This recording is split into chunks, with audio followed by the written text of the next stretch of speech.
Assalamualaikum warahmatullahi wabarakatuh. Bismillah, alhamdulillah, wassalatu wassalamu ala rasulillah Muhammad bin Abdillah wa ala alihi wa sahbihi wa mawalah, amma ba'du. Qala Allah ta'ala fi kitabihil karim, a'udzu billahi minasyaitonir rajim. Bismillahirrahmanirrahim. Innal ladzina qalu rabbuna Allah tsumma istaqamu tatanazzalu 'alaihimul malaikatu alla takhafu wa la tahzanu wa abshiru bil jannati allati kuntum tu'adun nahnu awliya'ukum fil hayati dunya wa fil akhirah. Al-ayah. Hadis Arba'in yang ke-21 ya. Hadis Arba'in yang ke-21 hubungan dengan ayat tadi yang saya bacakan. An Abi radhiyallahu wakila Abi Amrah Sufyan bin Abdullah As-Saqafi radhiyallahu anhu qala, ini ulangan, siaran ulangan ya. Qul Rasulullah kulli fil Islam qawlan la as'alu anhu ahadan ghairak. Qala qul amantu billah summa istaqim, rawahu Muslim. Alhamdulillah, kita puji syukur kehadirat Allah Subhanahu wa taala. Pada subuh ini kita bisa melaksanakan salat subuh berjamaah atau salat fajar. Hanya dengan kekuatan Allah lah kita bisa datang ke masjid. Hanya dengan haulillah, dengan daya Allah Subhanahu wa taala kita bisa datang ke masjid. Tanpa pertolongan Allah kita nggak bisa. Makanya kita sudah pada tahu kenapa kita selalu mendengar azan hayya 'alas shalah, jawabnya la haula wala quwata illa billah. Ketika muadzin mengatakan hayya 'alal falah, maka kita jawab la haula wala quwata illa billah. Nah, itu kenapa, itu rahasianya. Ternyata rahasia la haula itu tidak ada daya untuk melaksanakan ibadah, wala quwata, tidak ada kekuatan untuk menghindari maksiat illa billah, kecuali pertolongan Allah. Jadi kalau kita baca tadi, kalau dengan kekuatan Allah kita bisa datang. Tidak ada kekuatan, tetap nggak bisa, walaupun dekat ke masjid. Walaupun dekat ke masjid, walaupun jauh ke masjid sekilo, atau ke sebab ayat pertolongan Allah mah datang Maka kita syukur pada subuh ini dapat pertolongan Allah sehingga kita bisa melangkahkan ke masjid. Kita ucapkan alhamdulillah. Dan sering para kiai berulang-ulang, bahkan ada guru saya setiap Prabowo itu pasti dibacakan hadis fadilah subuh. Itu mah wajib rupanya untuk mengingatkan, menguatkan. Jadi ada sholat subuh berjamaah mah bedanya dengan yang lain begini. Di dalam kitab Riyadhus Shalihin Nabi sampaikan, barang siapa yang sholat subuh berjamaah gawe capek, gawe nasayutik tapi buruhna gede. Gawe nasayutik buruhna gede, seperti mediator, buka duit tuh, buka tanah teboga, duit teboga tapi menang duit. Gawe nasayutik gitu dah. Nah, orang yang sholat berjamaah ternyata kata Nabi seperti sholat semalam suntuk. Coba bayangin, sholat tangan 2 rakaat kan 10 menit. Ini berapa menit kita ya? Rakaat awal sama rakaat kedua paling ada 10 menit ya. Tapi dicatat oleh Allah, oleh malaikat, dia punya kerja sholat semalam suntuk. Bayangkan. Bagaimana kalau sholat isya? Ada lagi jawabannya. Orang yang sholat isya berjamaah dapat nilai setengah malam. Makanya bagi orang munafik sholat isya jeung sholat subuh mah berat, sangat. Jadi kalau di dalam diri kita aya sifat munafik, gampang.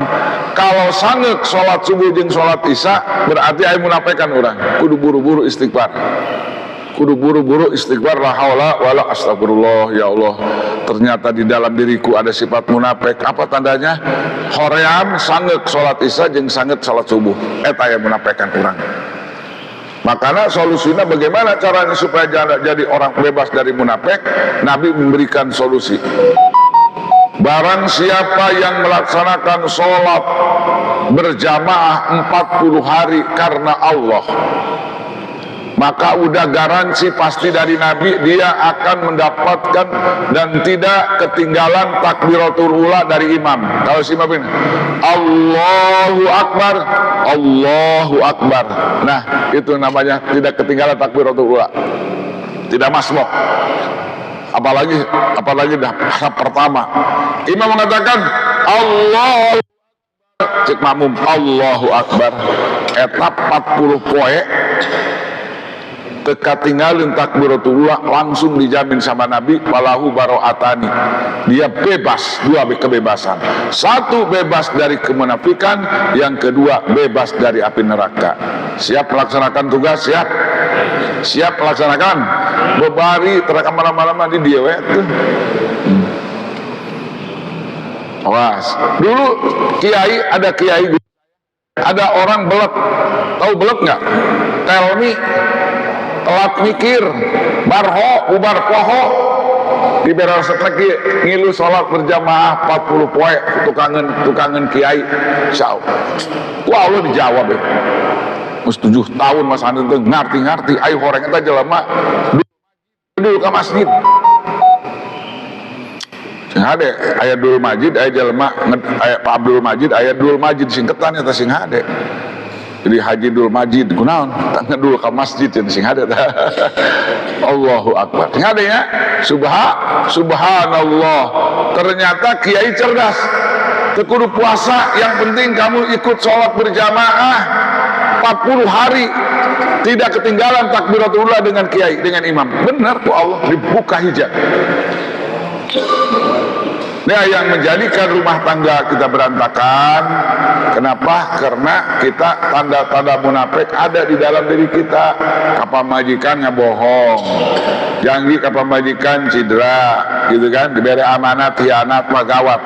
Eta di dalam rumah tangga. Bagaimana kalau jadi pemimpin RT, RW, gubernur, kumaha lamun jadi presiden? Umpamana janji tetepat, ngabohong ngomong, ya. Wah, eta mah gawat, kudu diubaran. Nah, ubarna sholat berjamaah 40 hari, tinggalan takbiratul ula, sholatnya karena Allah. Keren, insyaallah ya. Minta ke Allah, ya Allah, mudah-mudahan dari hari ini saya niatkan ingin berjamaah, tidak ketinggalan takbiratul ula selama 40 hari. Maot ngesaminggu menang catatan 40 poe. Itu orang baru 27 hari udah niat 40 hari. Maot 70 geus menang 7 poe maot, atuh menang 40 hari. Innamal a'malu binniyat. Awas. Kemudian sholat berjamaah itu supaya Bapak jangan sampai berani meninggalkan berjamaah 5 waktu apa subuh, karena bizimmatillah, ada di dalam tanggungan jawab Allah, jaminan Allah. Barang siapa yang ada di dalam jaminan Allah, ketika ada orang bermusuhan, maka Allah, aku yang melawannya. Keren, insya Allah. Hebat, luar biasa ya. Jauh. Orang berjamaah itu yang pertama sama dengan sholat berjamaah, sama dengan sholat semalam suntuk. Yang kedua, orang sholat berjamaah subuh ada di dalam jaminan Allah Subhanahu wa ta'ala. Banyak lagi ya, padilah berjamaah akan diberikan sinar kecerdasan pada waktu pagi itu, sampai sore dia mendapatkan kecerdasan batinnya.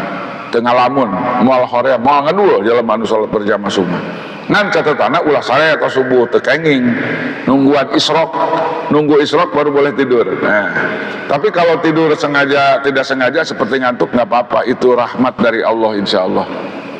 Subhanallah. Hadirin kaum muslimin, kita ambil tema di sini, indahnya istiqomah.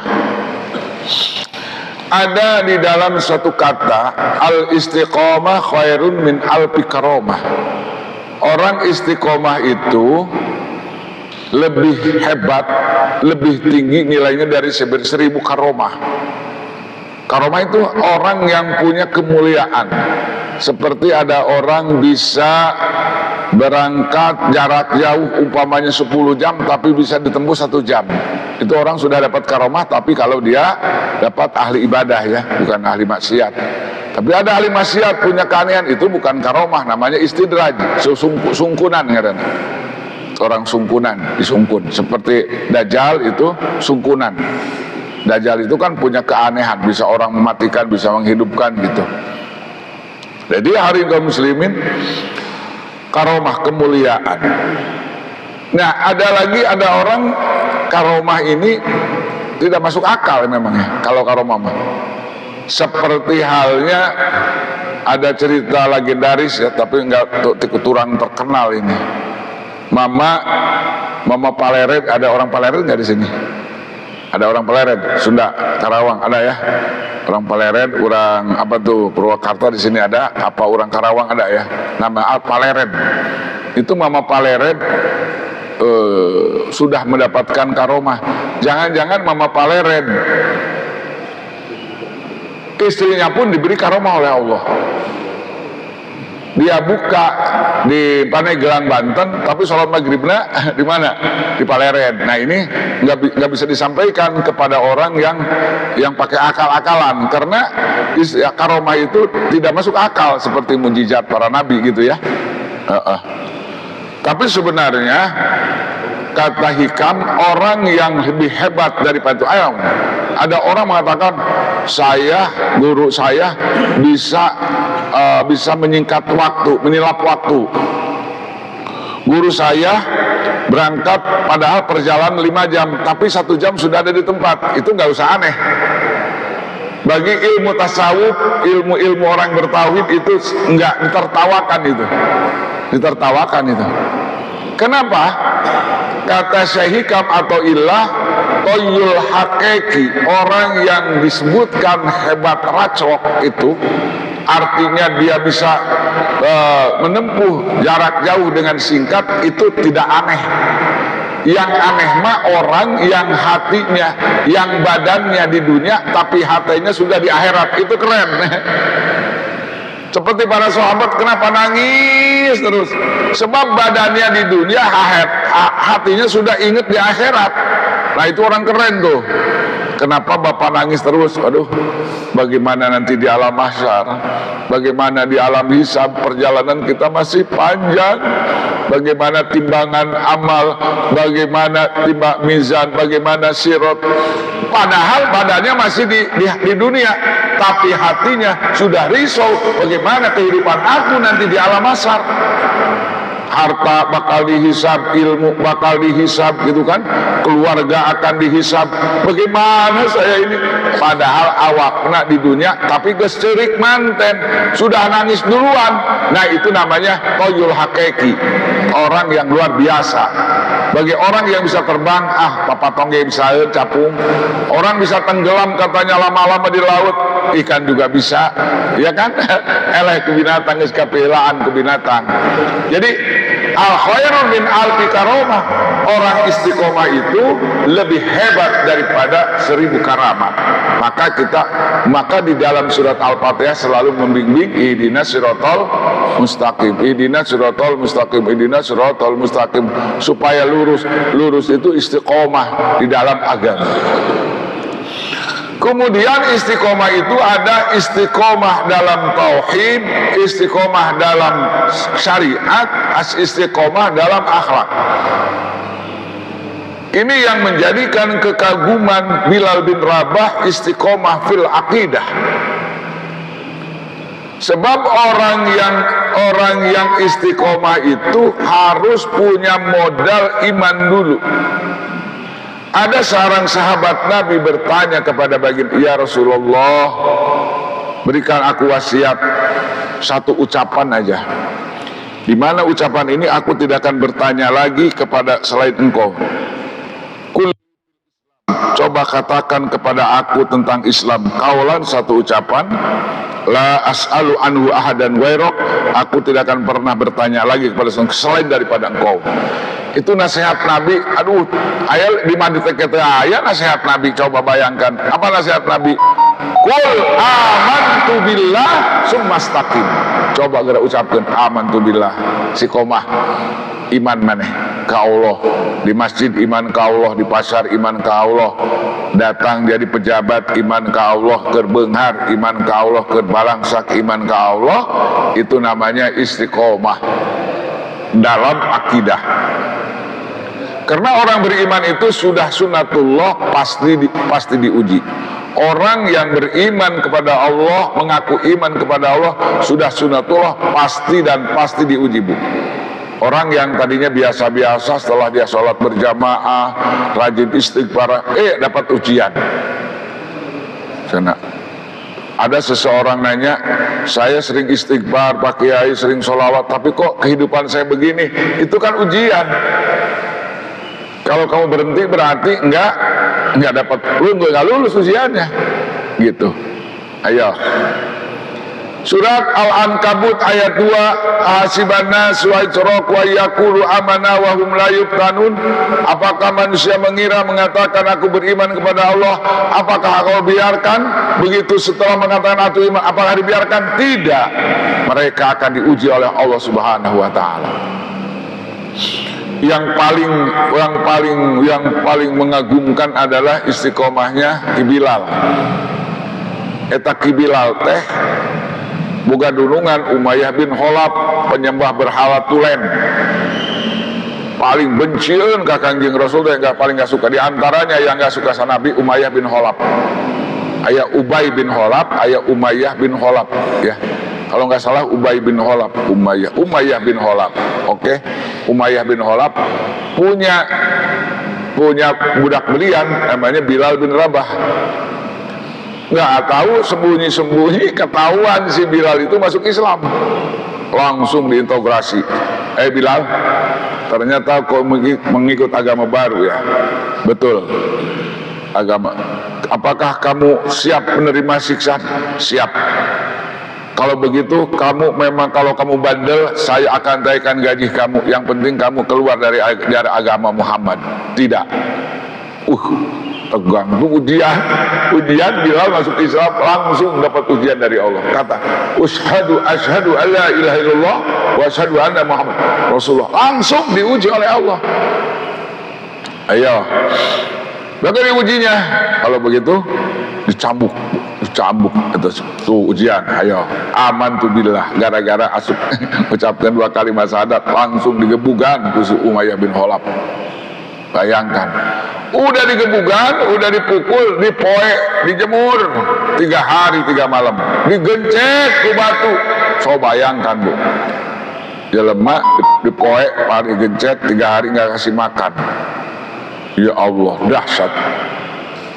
Sampai alhamdulillah pertolongan Allah datang, akhirnya ditebus ku Abu Bakar dengan harga yang mahal. Akhirnya Ki Bilal bebas, dan Ki Bilal menjadikan muazin Mekah Madinah. Luar biasa. Dan Ki Bilal sudah mendapatkan kabar gembira bahwa sebelum masuk surga sudah dikatakan, wahai Bilal, kursi dan sandal sudah menunggumu di surga.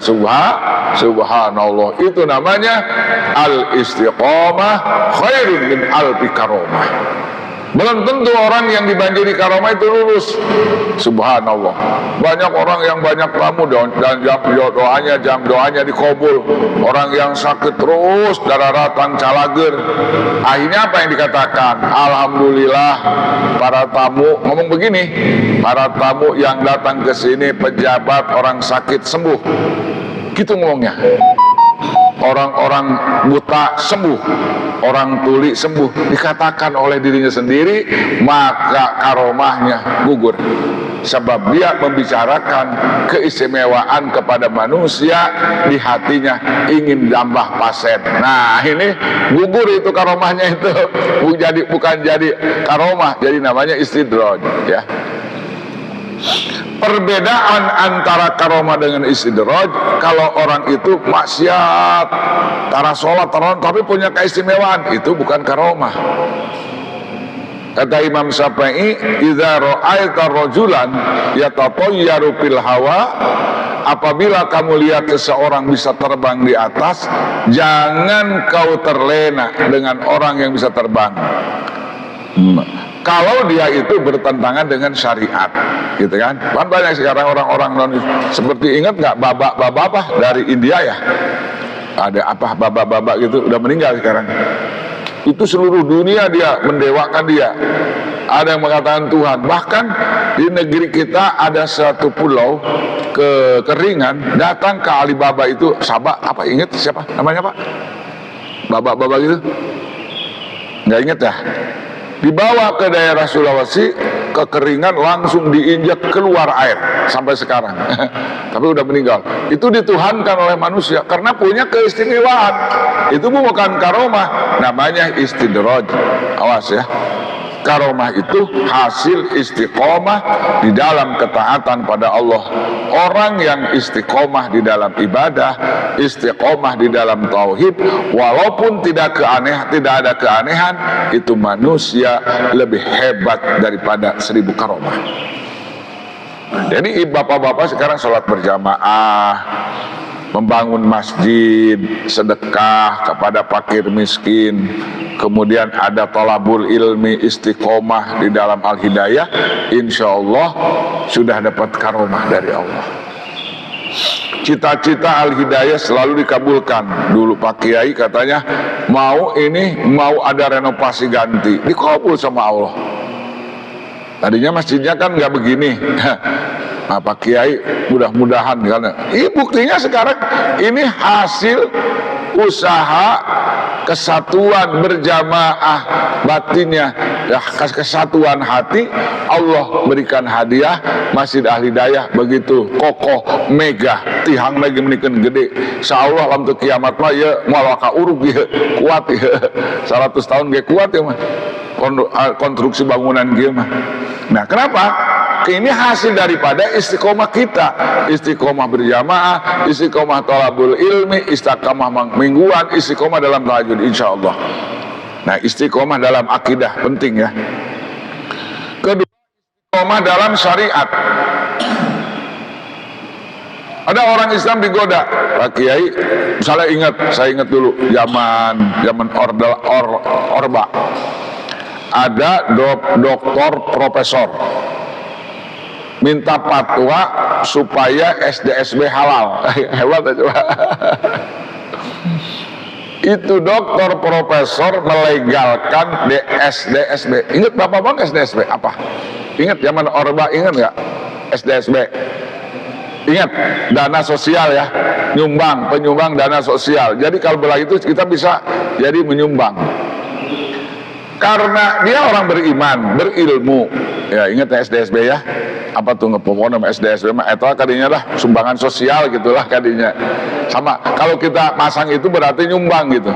Nyumbang tapi hayang beunghar gitu. Itu dasar pengaruhnya, banyak orang datang ke kuburan, tangkal nu gelo ditanyaan. Minta nomor coba. Gelo kan eta.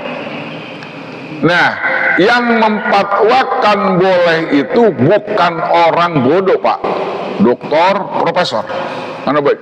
Nggak bisa tahu orangnya, sudah meninggal orangnya. Menurut dokter profesor Sipulan itu nggak apa-apa. Karena syarat perjudian itu harus berhadapan-hadapan. Gitu ngomongnya. Ini kata LPG. Tapi apa madorotnya? Banyak hampir setengah penduduk Indonesia gelo ngalamun beunghar. Aduh, tukang beca ngalamun beunghar. Aya mobil merek dicatat, nomor imah dicatat, geus gelo eta. Nah, itu artinya dia tidak istiqomah, tidak konsisten di dalam syariat. Padahal judi mah tetap haram. Tidak istiqomah itu. Karena apa yang membelokkan dia? Uang. Karena dia mendapatkan waktu itu imbalnya 100 juta Pak. Pada tahun SDSB itu 100 juta dikasih uangnya. Gara-gara melegalkan SDSB. Subhanallah, itu istiqomah. Kemudian istiqomah dalam akhlak. Islam itu diatur akhlak, pakaian, bicara, jalan, gitu kan. Pakaian pun Islam punya khas ya, punya ciri orang Islam. Gitu. Nah ini kita harus istiqomah. Saya punya cerita lucu Pak. Seorang kiai pengen dangdanan masih muda. Kiai udah besar tapi belum nikah waktu itu. Dia konsisten pakai baju gamis biasa, pakai baju gamis. Dia coba-coba pakai lepis ceritanya Pak. Ini masih saudara saya yang udah almarhum. Pakai celana lepis, nggak istiqomah dalam pakaian nih. Pakai lepis, pakai kaos segini. Naik angkot. Terus naik angkot, pas turun si ibu-ibu, ujang, tolong ini ibu katanya nih barang-barang pasar tolong dibawain. Padahal itu kiai sudah luar biasa. Sudah luar biasa kiai. Walaupun dia masih bujangan tapi keilmuannya tinggi. Coba-coba pakaiannya menyaru koboi. Nyaru jadi koboi. Pas turun di mana? Di angkot. Ujang kan. Tolong ini bawain Pak Ibu katanya ini ke pinggir jalan. Padahal si ibu eta murid manehna. Teu wauheun. Eta si ibu-ibu anu nitah ka guruna teh, ka kiai teh, guruna manehna tiap kemis. Nah ini harus coba kalau istiqomah pakai pakaian ngaji di masjid atau mau daekeun, nggak mau si ibu. Ini contoh sederhana saja. Termasuk Imam Ahmad diusir gara-gara tidak berpakaian keulamaannya dari Baghdad dia dari ke tempat lain masuk ke masjid karena pakaiannya tidak seorang ulama, dia diusir. Nggak boleh tidur di sini kamu, nggak boleh diusir. Nah jadi istiqomah insya Allah. Hadirin kaum muslimin rahimakumullah. Nah jadi perlu istiqomah ini. Apalagi pada hari ini luar biasa banyak pemalsu agama. Kita dihebohkan kemarin ada sholat jarang-jarang, kaget nggak? Udah tahu ya? Pesantren anu sajalah udah nggak disebutkan. Sampai jaraknya jarang-jarang boleh perempuan di depan. Ini subhanallah, pakai dalil surat Al-Mujadilah ayat 11, sedikit pun nggak nyambung dengan harus berjarang-jarang. Itu mah khusus dalam tafsir muktabar dari mulai tafsir mutaqaddimin, tafsir yang pertama, tafsir sampai terakhir. Itu ayat surat Mujadilah ayat 11 tidak ada hubungannya dengan menjarangkan apa? Jarangkan barisan, kecuali musim Covid. Lamun teu nurut urang dicarekan kamari. Di sini musim Covid pakai jarang-jarang nggak musim Covid? Tutup ini apa? Tutup masker jarang-jarang. Itu mah aturan pemerintah. Lamun ngalawan urang bisa diasupkan penjara. Itu kebijakan pemerintah. Hari ini dalil surat Al-Mujadilah nggak ada hubungan dengan Covid, nggak ada. Di dalam ayat itu orang beriman, gitu kan?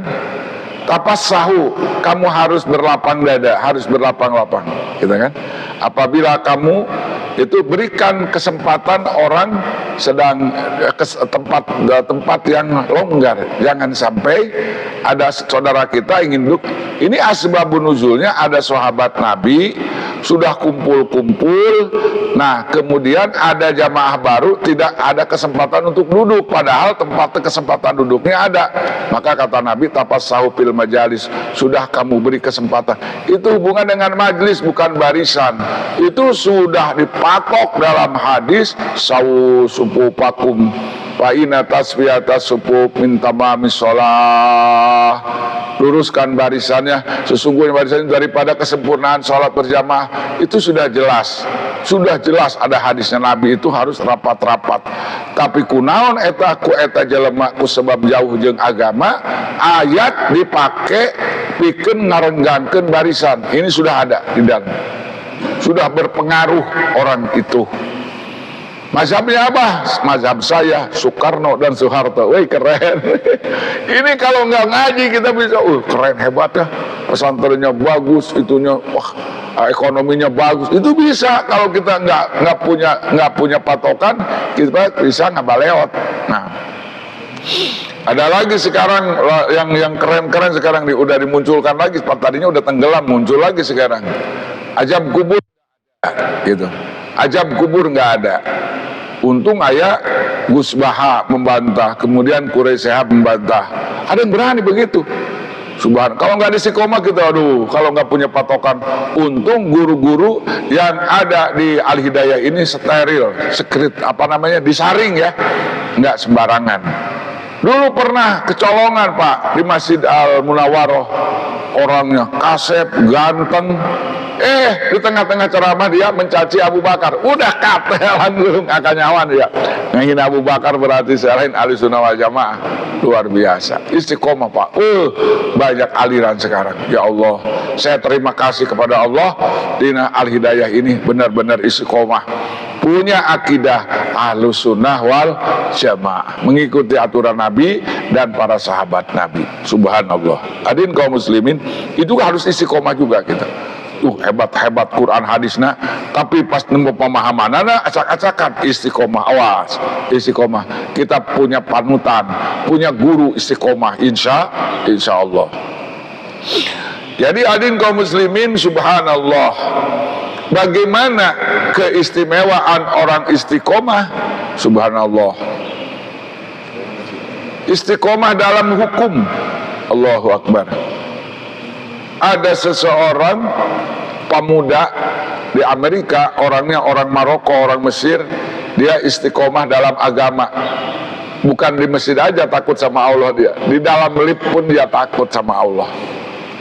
Masuk lift, itu pemuda datang wanita cantik, kaya raya, dihormati, disegani, pokoknya salah fokus, pokoknya malah gagal fokus kadinya, pokoknya tak gelis. Cuman itu istiqomah pemuda luar biasa, tidak melirik wanita secantik itu, padahal di lift duaan.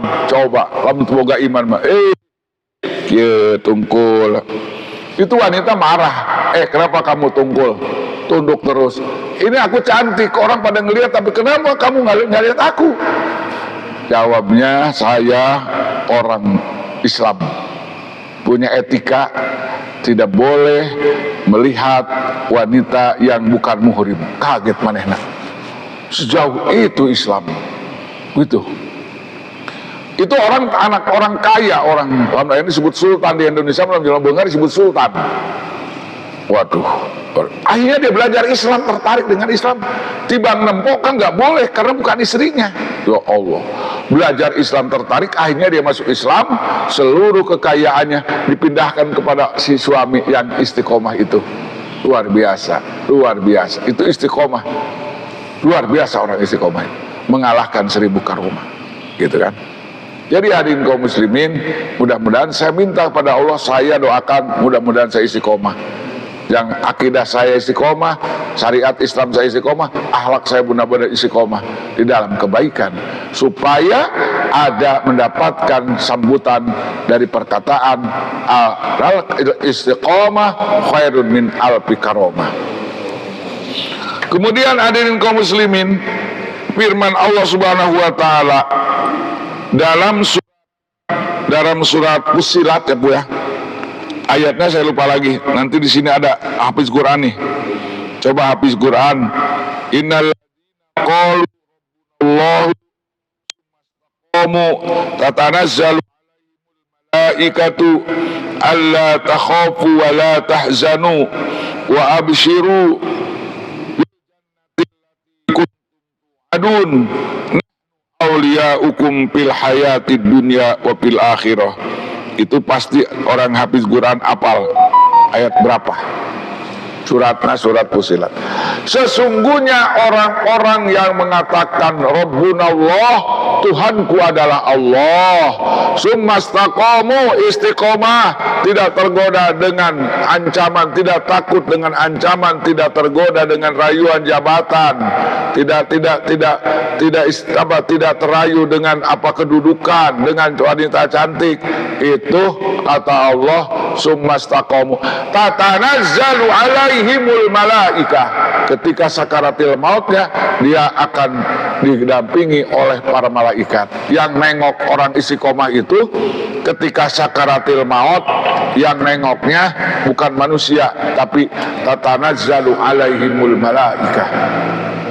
Yang istiqomah dalam Islam, dalam agama, yang datangnya waktu sakaratil maut itu bukan manusia tapi malaikat. Siapa yang menyampaikan? Allah. tatanazzalu alaihimul malaikah, akan turun malaikat kepadanya. Apa yang diucapkan oleh para malaikat?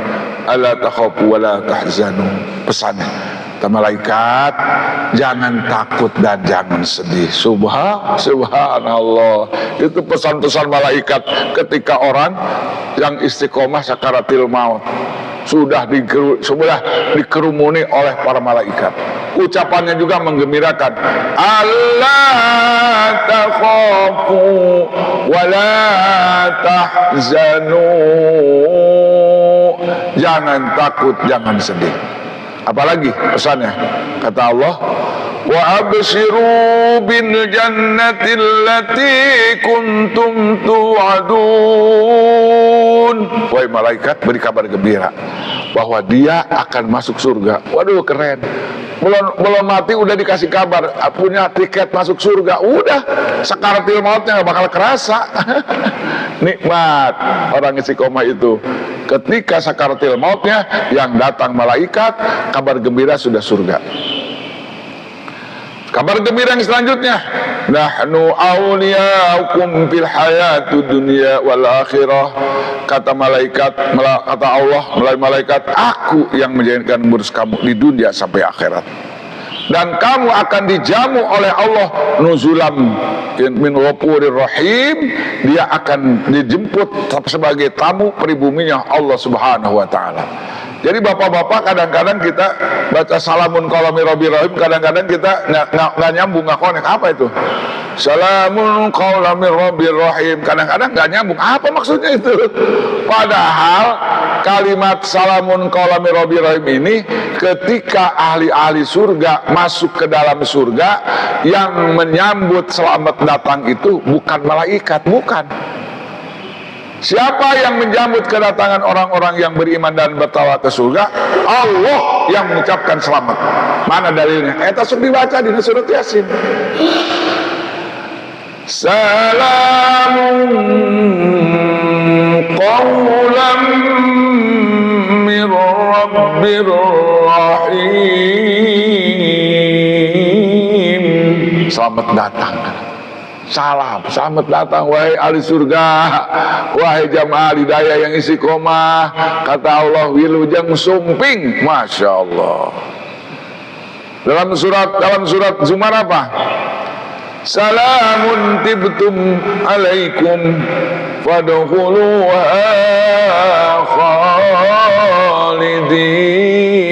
khalidin. Salamun tibtum alaikum.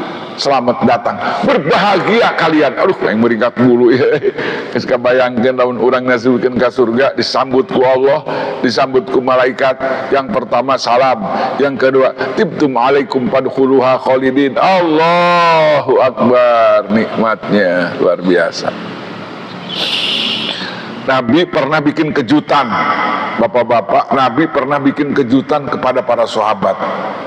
Ini pernah diperbincangkan, ini rame ini di Metro TV ini. Yang nanyanya rupanya ingin mengacaukan. Tapi nggak usah dibahas ya. Yang saya bahas saya saja hadis. Kata Nabi kepada para sahabat, wahai para sahabat, kalian masuk surga bukan dengan amal kalian. Ngeri itu. Bisa down orang, rajin tahajud, rajin puasa Senin Kemis, itu kan, rajin sholat berjamaah, rajin sodakoh. Pas ayah hadis gitu, kaget atuh. Innakum lan tadkhulul jannata bi amalikum. Kalian tidak akan masuk surga dengan amal-amal kalian. Ada para sahabat yang ngacung, ya Rasulullah, wa anta ya Rasulullah, bal ana. Walaupun saya masuk surga dengan rahmat Allah, semuanya dengan rahmat Allah. Karena kalau pertukaran amal itu nggak seimbang dong. Kita punya umur 60 tahun, surganya ribuan tahun, jutaan tahun, rekumah seimbang tuh. Iman, amal soleh. Manusia yang akan mendapatkan rahmat Allah, satu, persyaratannya harus iman. Yang kedua, amal soleh. Baru rahmat Allah datang. Di mana di antara rahmat Allah? Tidak ada orang kumpulannya, kita kan lagi kumpul nih.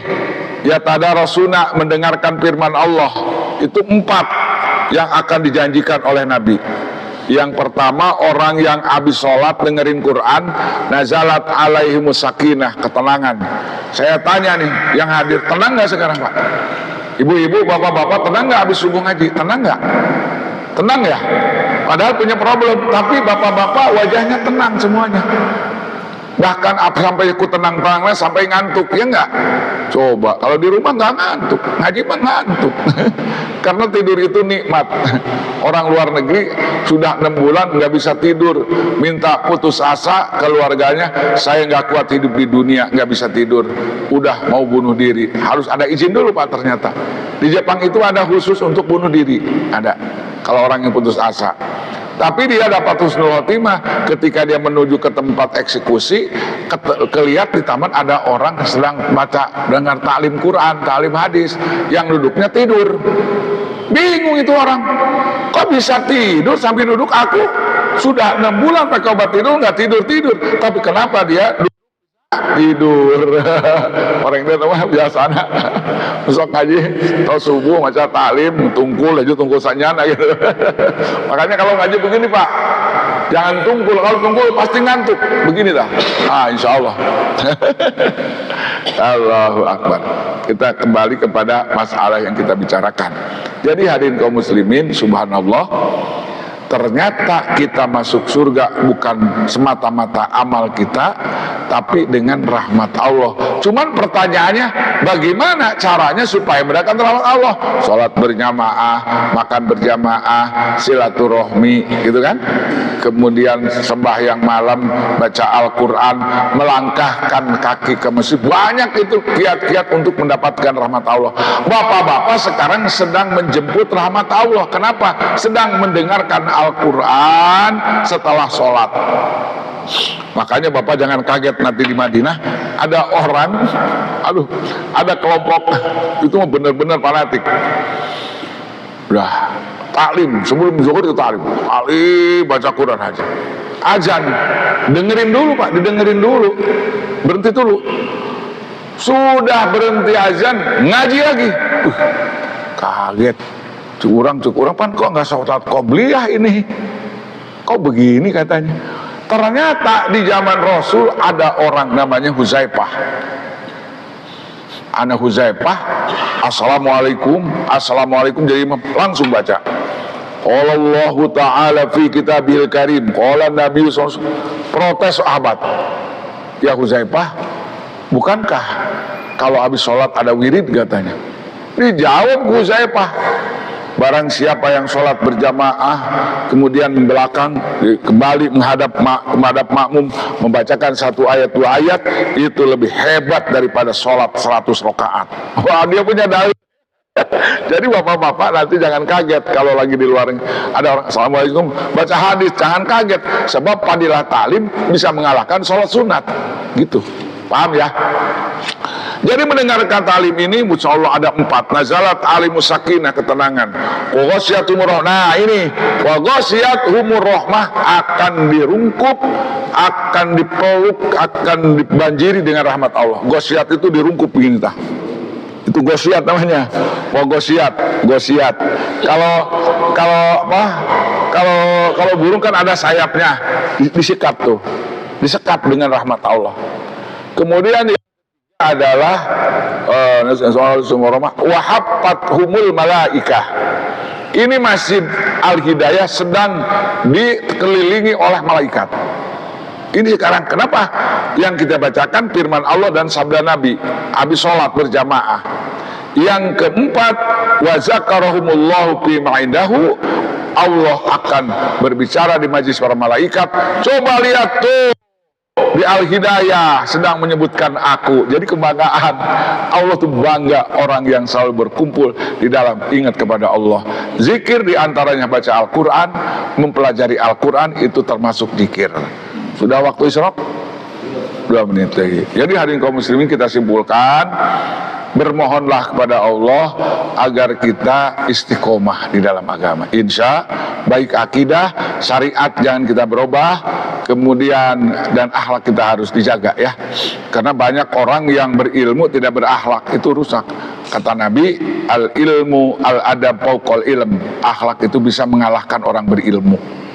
Orang yang mensantren 3 tahun berakhlak, ada orang yang mesantren 10 tahun tidak berakhlak, ngambil yang 3 tahun tuh, kayaknya punya adab. Insya Allah ya. Hadirin kaum muslimin, dan harus bersyukur kepada Allah. Ciri-cirinya kita untuk mencatat supaya istiqomah itu ada doa surat apa ya? Surat Al-Ahqaf ayat 15. Surat apa katanya? Al-Ahqaf ayat 15, supaya kita bersyukur kepada Allah. Istiqomah, Rabbi auzi'ni an ashkura nikmataka allati an'amta alayya wa ala walidayya wa an a'mala sholihan tardohu wa adkhilni bi rahmatika wa adkhilni min Allah akbar. Rabbi auzi'ni an ashkura nikmataka allati an'amta alayya wa ala walidayya wa santar wa aslih li bi dzurriyyati ini tubtu ilaik muslimin. Sekali lagi, doa dari Allah, surat Al-Ahqaf ayat 15. Surat apa katanya? Al-Ahqaf ayat 15. Suratnya, nomor suratnya saya nggak tahu, tapi Al-Ahqaf nama suratnya tahu. Pokoknya kita kira di sekitar 28 juzan akhir Quran, 20 juz 28 ya, cari di situ. Al-Ahqaf ayat 15, untuk memelihara kita agar selalu istiqomah di dalam agama, wafat dalam husnul khotimah. Ya Hayyu ya Qayyum ya Dzal Jalali wal Ikram, Allahumma shalli ala sayyidina Muhammadin fil awwalin wal akhirin wa barik wa sallim wa radhiyallahu ta'ala an kulli sahabati rasul ajmain. Allahumma arhamna bil Qur'an waj'alhu lana imaman wa nuran wa hudan wa rahmah. Allahumma zakkirna minhu ma nusina wa 'allimna minhu ma jahilna warzuqna tilawatahu ana al-atrafan nahar waj'alhu hujjatan lana ya rabbal alamin. Allahumma habib ilaina al-iman wa zayyinhu fi qulubina wa karrina ilal kufra wal fusuq wal isyan waj'alna minar rasyidin.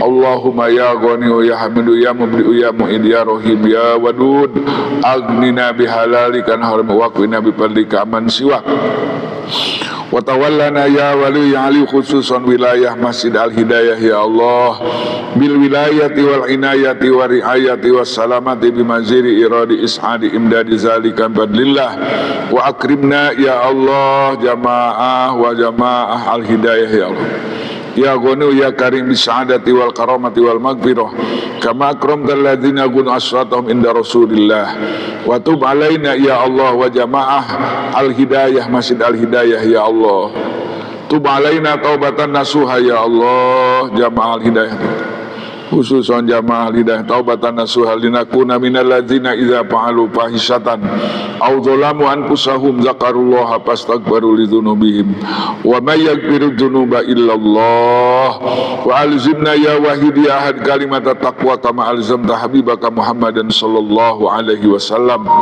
hai sukul ta'lam annahu la ilaha illallah wa akhtim lana ya rahman ya rahim bi husni khatimatin najina war rajin. Qul ya ibadiyallazina asrafu ala anfusihim la taqnatu min rahmatillah wa asqina ya sami'u ya qarib ya sami'u ya qarib jannata adnin allati u'idatil muttaqin da'wahum fiha subhanaka allahumma wa tahiyyatuhum fiha salam wa akhiru da'wana alhamdulillahi rabbil alamin. Subhanallah subhanaka wa bihamdika asyhadu an la ilaha illa anta astaghfiruka wa atubu ilaik. Wassalamu alaikum warahmatullahi wabarakatuh.